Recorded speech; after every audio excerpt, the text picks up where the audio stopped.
Okay, good morning everyone. It's Jim here. Let's go over to the Business Live Lounge.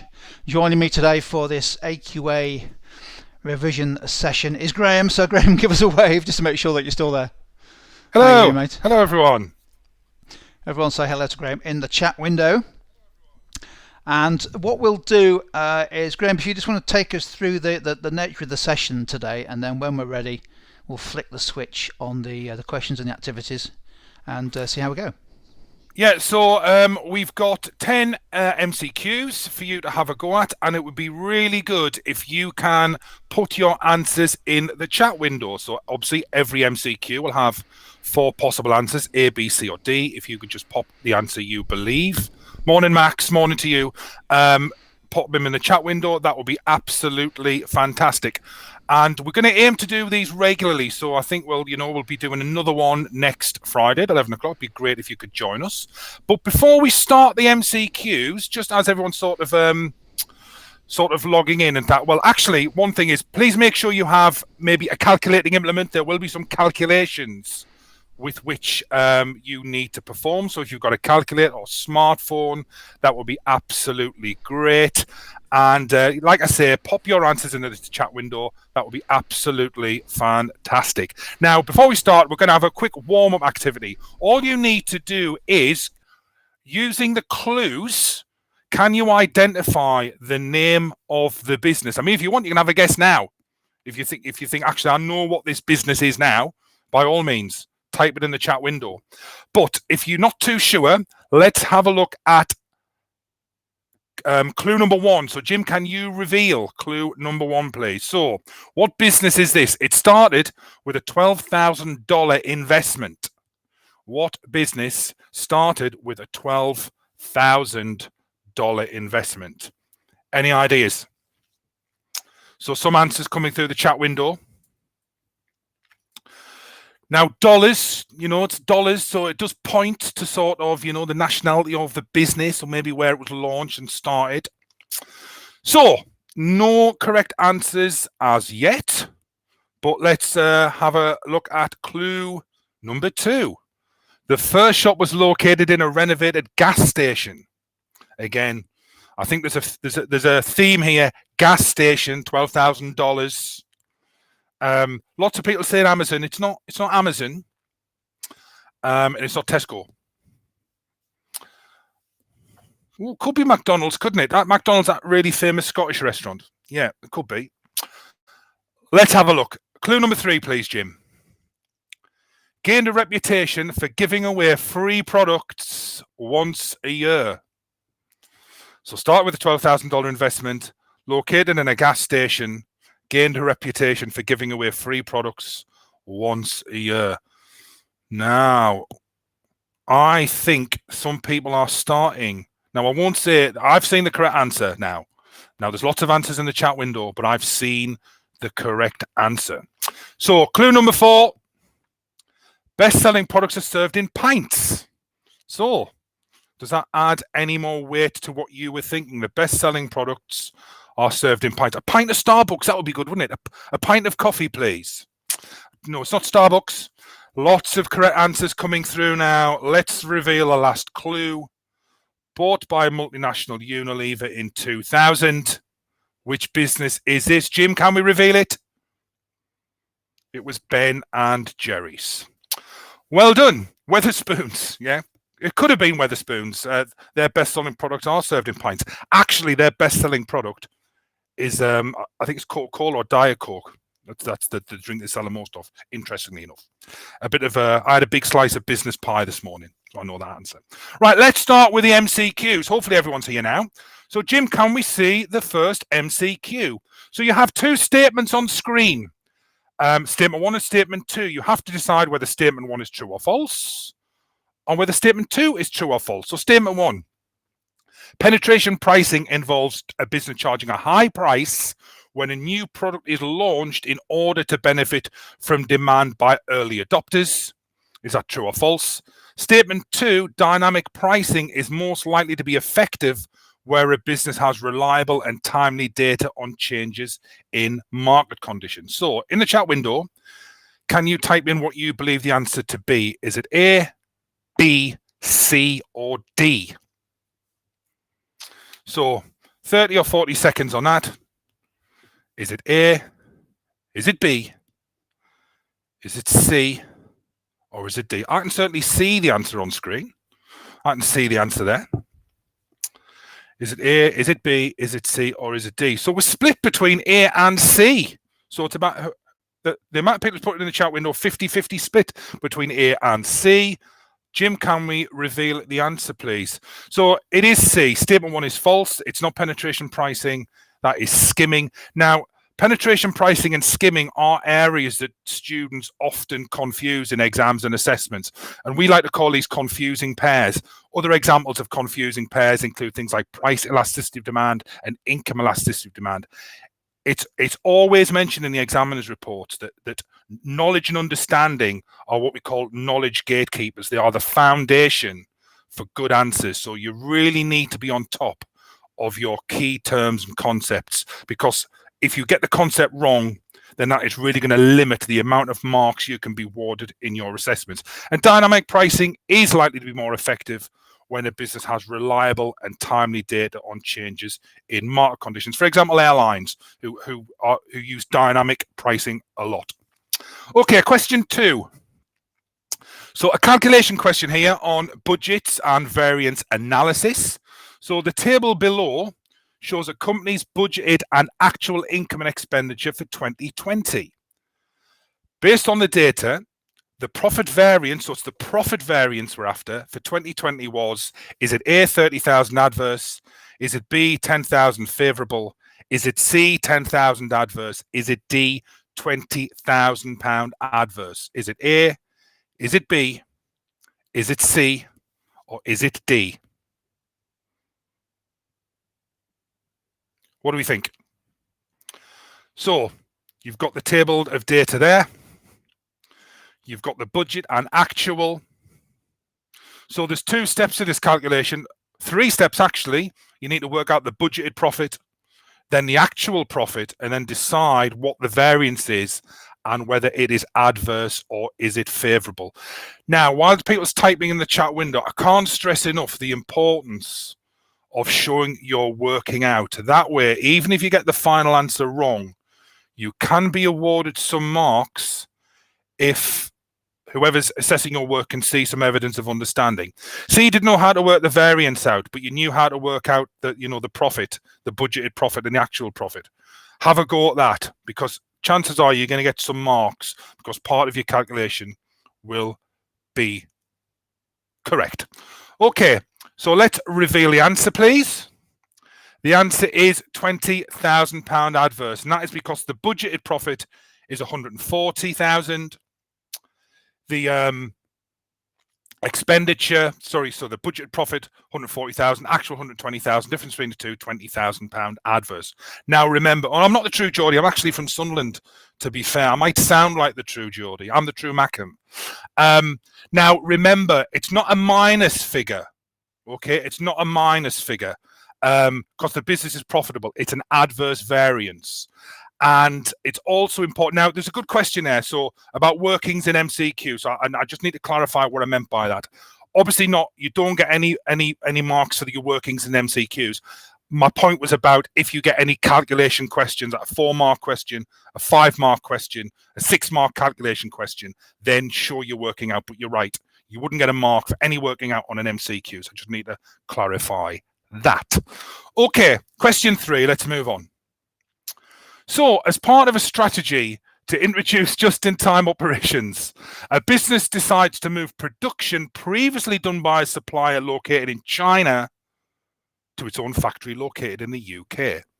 This strategy involves the use by the business of, is it A, reshoring and quality control? Is it reshoring and lean production? Is it offshoring and lean production? Or is it offshoring and quality control? So please type A, B, C, or D in the chat window.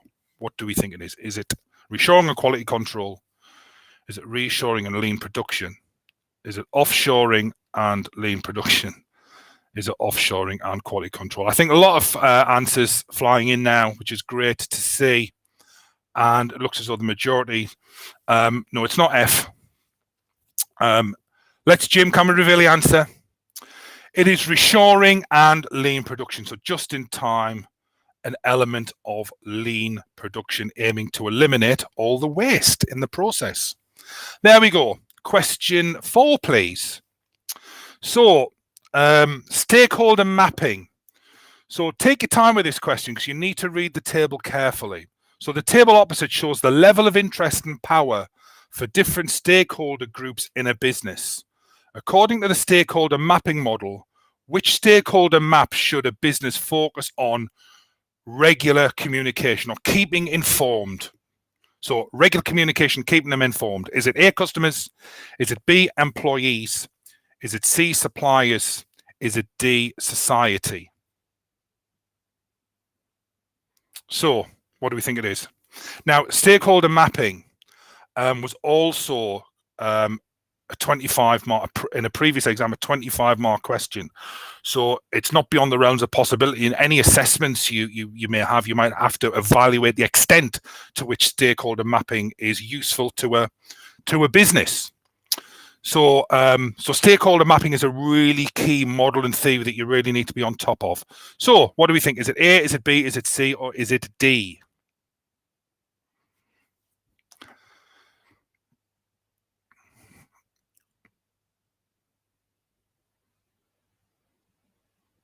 Okay, Jim, can we reveal the answer?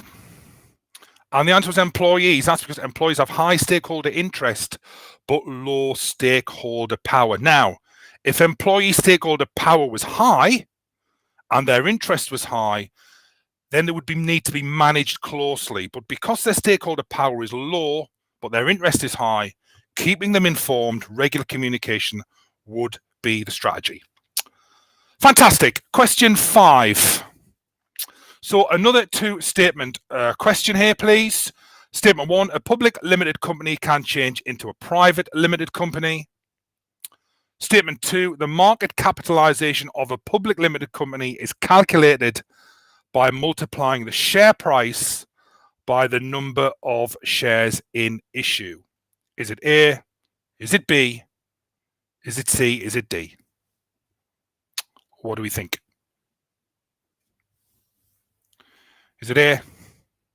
Is it B? Is it C or is it D?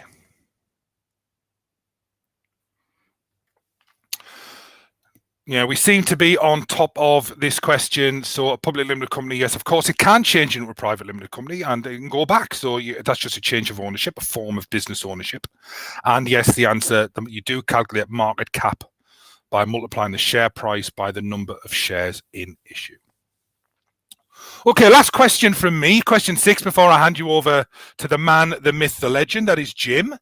So, calculation question here. The table shows data relating to the financial performance of a company. According to the data, the percentage change in profit for the year between 2018 and 2020 was it A, 48% decrease? Is it B, a 52% decrease? Is it C, a 48% increase, or is it D, a 52% increase? Now, questions such as this, often the calculations you will get have multiple steps, and there will be marks available for each individual step. So if this was, say, a 4-mark calculation question, as I alluded to earlier, then there'd be marks attributed for each step. That's why in calculation questions like worth, say, 4, 5, 6 marks, always show you're working out. So what do we think? So there's a few stages to this. So obviously you need to work out, the profit for 2018. That's the first step. Then you need to work out the profit in 2020. That's the next step. And then, which I often find a lot of students struggle with, is then work out the percentage difference. Remember, the difference divided by the original times 100 is the key to percentage increase or decrease success. That is the secret. Difference divided by the original times 100. So, I've yet to see, so I'm starting to see some correct answers now. I'm starting to see some correct answers. Okay, Jim, can we reveal the answer? It is a 52% decrease. Now, how this has worked out, you find out that the 15% of the 2 million which is 300,000. Then you do the same for 2020, which is 144,000. Then the difference divided by the original times 100 gives you the 52% decrease. Brilliant. Thanks for that. Thanks for getting involved and using the chat window. I'm going to hand you over to Jim now, who's going to take you through the remaining questions. Cheers, G. Hang on the line there, G, just in case you want to chip in for these final 4 questions. Can someone? That's a Sunderland badge. Yeah, no comment. Just whilst we're getting on, we've done 6 now, so just type into the chat window how many of those 6 that you think you've got right, or you've got right. See how we're getting on. I think the last 4 questions are pretty tough. And G, I'll flick back to the next question.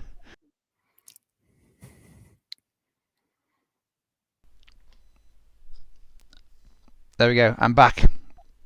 I am now unmuted. Good. Right, okay, next question. Question 7. How are we getting on? How many so far have we got? Out of 6. No one's got 7. Question 7. 2 statements. These 2 statement formats are quite popular, increasingly popular amongst the official AQA MCQs. So they feature in all 4 past exam questions. I'm sure if AQA issues some more questions for this summer, they will appear frequently as well. So statement 1, an appreciation of the pound against the dollar should mean that the price of UK exports to the USA becomes relatively more expensive for UK customers. And statement 2 is a different but similar statement. A depreciation of the pound, this time against the euro, should mean that the price of UK imports from suppliers in Europe become relatively cheaper. So thinking about your knowledge of exchange rates, what do we think? Statement 1, statement 2, which are true or are they false? A few more seconds to have a go. I've missed you too, Benjamin, by the way.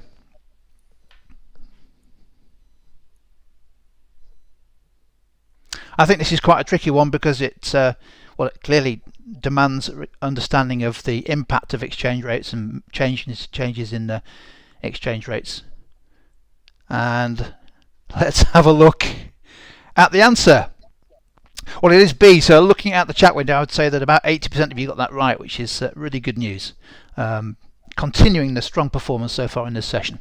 Yeah, the way to remember this is spiced, isn't it? Stronger pound, or an appreciation of the pound, imports are cheaper, exports dearer. So in the question of statement 1, a stronger pound will mean that our exports will be dearer in overseas markets, in this case the US. US customers will have to spend more dollars to buy the same UK products. And statement 2, while a depreciation of the pound, stronger pound, imports cheaper, exports dearer, imports should become more expensive, not cheaper. So B. Okay, question 8. Now this is a tricky one, so take your time with this. And it's ARR, I'm sure Graham will agree, is perhaps the one investment appraisal calculation that students get wrong time and time again. So there is a table with some information on the net cash flows of an investment for 3 years, and all you need to do is to work out the ARR for those cash flows and investment over 3 years. So have a go at that.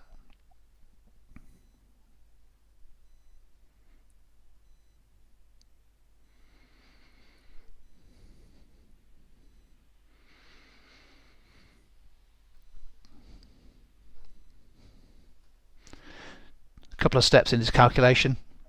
And there is one step in particular which is key to getting the question right.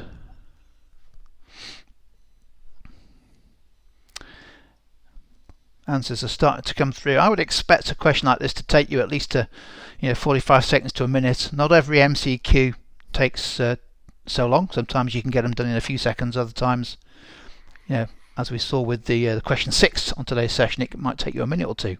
But better to get it right than to rush them. Okay, a few more seconds and then we'll show you the answer. Okay, let's have a look. The answer is A, so well done. Looks like, again, lots of you got that right. Well done, and thanks for having the bravery to stick your answer in the chat window.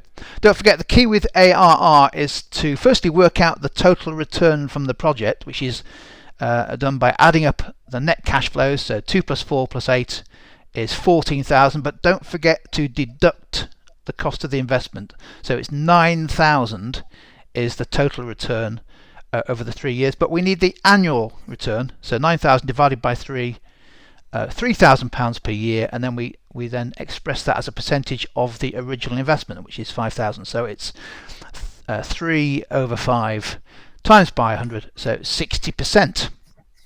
The scatter diagram there on the right hand side, figure A, shows the relationship between the amount spent on digital marketing each month and the monthly sales of a business. So based on the insights from that scatter diagram, can you tell me whether that relationship, what that relationship is in terms of its correlation and its strength? So A, B, C or D?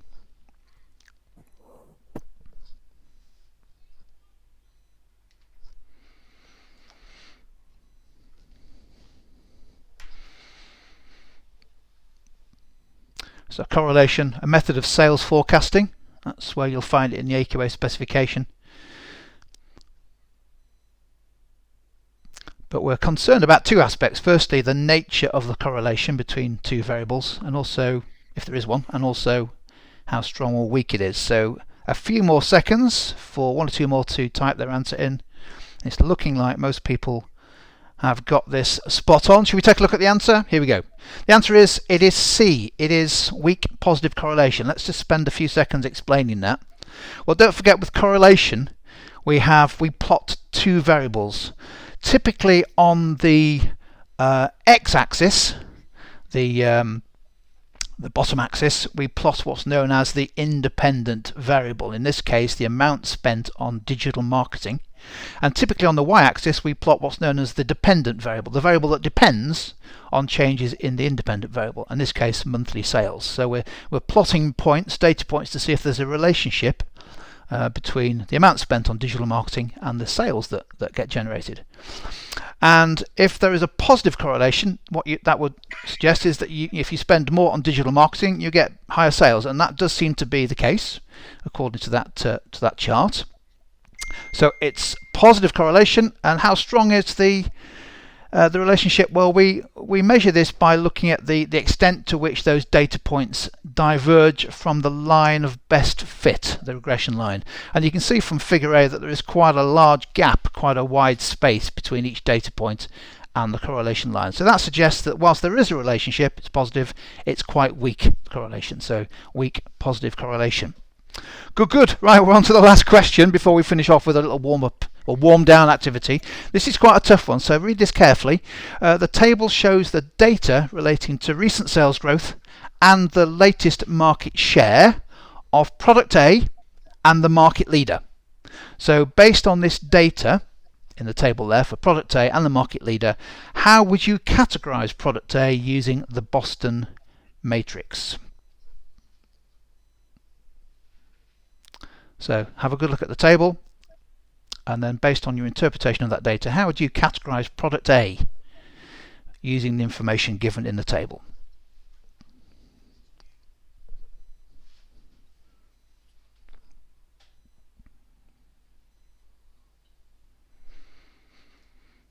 Another 10 seconds or so to have a go.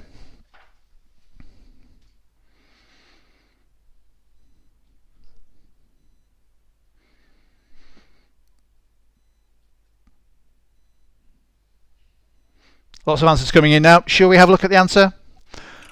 Well, the answer is D, a problem child, or otherwise known as a question mark. Again, looking at the chat window, lots of people getting that right, so well done. Don't worry if you went for something else. Let's just take a look at why the data suggests it is indeed this problem child or question mark. Well, don't forget the two dimensions for the Boston matrix are firstly market growth, the rate of growth in the market, and the relative market share. Well, let's just take a look at the evidence for market growth. We're told that product A grew by 40% and the market leader grew not by quite as much, but still very fast at 30%. That suggests a market that is growing fast. 30% to 40%, that's a fast growing market. So that would suggest that the product A is going to be categorized as either a star or a problem child question mark. What do we know about relative market share? Well, product A has a market share of 2% compared with the market leader. Looks like a dominant market leader with 40%. So the market leader is significantly bigger than product A. Therefore, product A isn't a star because it doesn't have a high market share. So that's the reason why it falls into that category, problem child ? Well done. How do we get on? Type into the chat window. Let me know how many out of 10 you got, and we'll feed this data, if it's a high score, straight through to your centres so that they can immediately assign you a top grade for today's session. How do we get on? How many out of 10?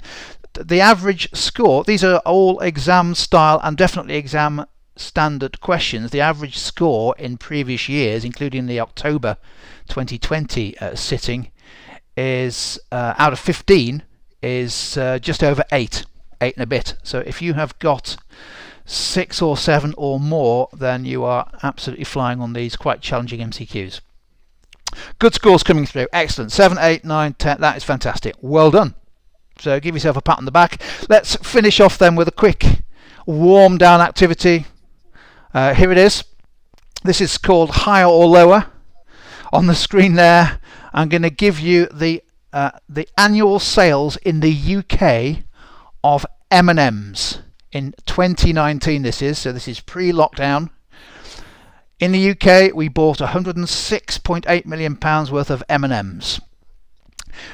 I'm going to show you the next product. I want you to tell me in the chat window whether you think the sales of Weetabix were higher or lower than the sales of M&Ms in 2019. So type into the chat window.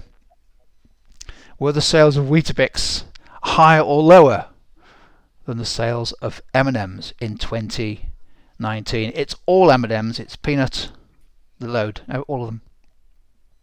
A few more seconds to have a go. This is a new type of exam style question that may be provided by AQA in the 2027 sitting. Let's have a look at the answer. Weetabix sales were 180.9 million, so higher. Well done for those of you who said higher. Now, Weetabix sales of 180.9. Sales of Doritos. Were sales of Doritos higher or lower than the sales of Weetabix? Have a think. Using your extensive knowledge of Weetabix and Doritos and the UK retail sector, were they higher or lower? Type it into the chat window. If you get all 3 of these right, you get a bonus mark out of 10 to be added to your centre assessed grade. And let's have a look at the answer. The answer is, it is higher. Sales of Doritos, £204.9 million in 2019 we spent on the Doritos brand, the portfolio. Last one then. Thinking about Doritos, 204.9, were sales of Andrex toilet rolls higher or lower than the sales of Doritos in 2019? Last one to have a go at. I think if they get the Andrex, if they get the Andrex one right, Jim, they'll really be on a roll there. They'll wipe the floor, won't they, with this? Definitely, they'll clean up. Exercise.